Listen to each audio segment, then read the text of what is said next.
Мартин Стоименов од почетокот на викендов ги почна настапите на светското првенство во карате за кадети и јуниори. Спортистот на Кочани за 2012 година е дел од македонската експедиција во Гвадалахара, Шпанија и атакува на медал во категоријата јуниори до 61 кг, иако првиот пораз од представникот од Јапонија го оддалечи од целта. Еден златен, еден сребрен и еден бронзен медал освои Друштвото за гимнастички спортови Кочани на државното првенство од А-лигата што се одржа во Битола. Кочанските гимнастичари доминираа во конкуренција на јуниори, каде освоија злато и сребро. Најсјајното одличие му припадна на Ненад Атанасовски, додека второто место го освои Петар Каров. Бронзата му припадна на Стојан Атанасов во конкуренција на помлади пионери.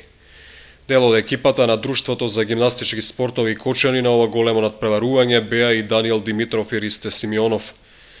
Баскет Дино го детронизираше борец во третата македонска кошаркарска лига. Домакините наметнаа ритам во првата и третата четвртина, кои ги добија со 30:12 и 30:15, што се покажа како одлучувачки за конечниот резултат и покрај доминацијата на гостите во преостанатите две, особено во четвртата четвртина. Во М18 лигата тимот на Сашко Лазаров го совлада Вардар 2 со 89:75, додека во рамки на М16 Баскет Дино загуби на гостувањето во Скопје против Вилинден со 83:66. Надпреварот против Борец во М14 лигата беше одложен.